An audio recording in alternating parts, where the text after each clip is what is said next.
উপস্থাপন করেছ, আমরা ভুলে যাই নাই।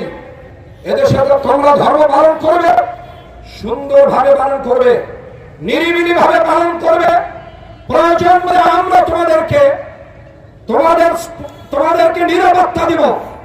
কিন্তু যদি তোমাদের এখানে আবার তোমরা ওই ভারতের গুজরাটের কসাই, ওই ভারতের উগ্রবাদী বিজেপির সাহস দেখিয়ে এদেশে যদি তোমরা মুসলমানের কোন বিষয় নিয়ে আর একবার আঙ্গুল তুলছ, খোদার কসম ওই আঙ্গুল ফেলে দেওয়া হবে।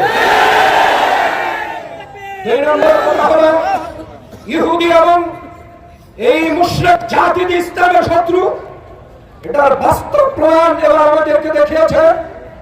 গাজা যখন ইহুদি গোষ্ঠী মুসলমানদেরকে নির্বিচারে হত্যা করছিল, সেই সময় সারা পৃথিবী প্রথম দিকে একটা অবস্থানে ছিল যাবে কার পক্ষ থাকবে।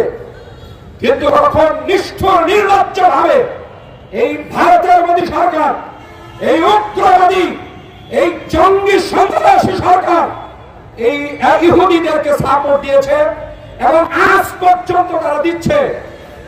ইহুদিকে যেভাবে আমাদের মুসলমানদেরকে শহীদ করছে, ঠিক তদ্রুপ ভাবে ভারতের বিজেপি সরকার এবং উগ্রবাদী হিন্দুরা আমাদের মুসলমানদেরকে সেভাবে তারা নিষ্ঠুর ভাবে নির্যাতন করছে। আমরা সব কিছু সয়ে যাব, কিন্তু মনে রাখবা, আমাদের কলিজার উপর আঘাত করেছ। আমার নবীর গায়ে যদি হাত লাগো, আমার নবীর ইজ্জতের উপরে যারা হাত লাগে, আমরা তাদেরকে 1 ইঞ্চ ছেড়ে দিব। আমরা যারা আহ্বান জানাবো, মাঠে ময়দানে যেখান থেকে যেতে পারে ওই ঘৃণ্য অপমানের জন্য যে আওয়াজ তুলেছে, আপনারা এ থেকে সতর্ক হন।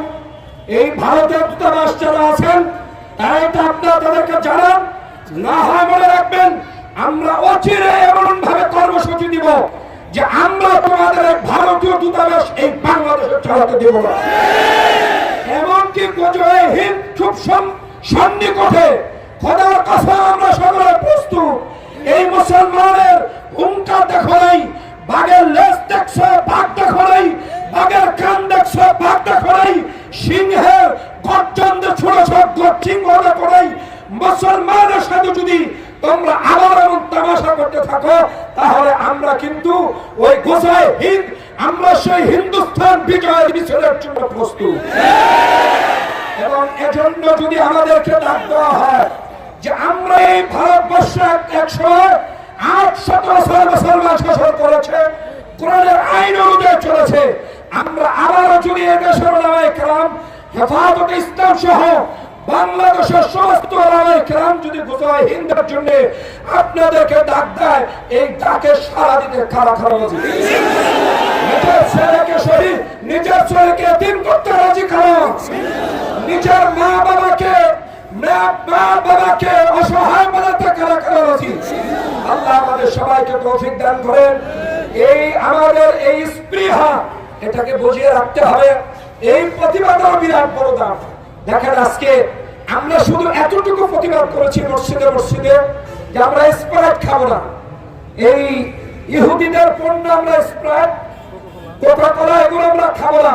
আজকে দেখুন, এখন কোন দোকানে তেমন একটা পাওয়া যায় না, সুতরাং তাদের ব্যবসা লাটে উঠেছে। এইরকম যদি আমরা আজকে এখান থেকে প্রতিজ্ঞাবদ্ধ হই যে আমরা ভারতীয় কোন পণ্য, তারা যতক্ষণ পর্যন্ত আমার নবীকে নিয়ে যে গালি দিয়েছে, এই গালি বা এই অপবাদের জন্য যদি ক্ষমা প্রার্থনা না করে, তাহলে আমরা ভারতের সমস্ত পণ্যকে বর্জন করবো। তারা ক্ষমা দিয়েছে।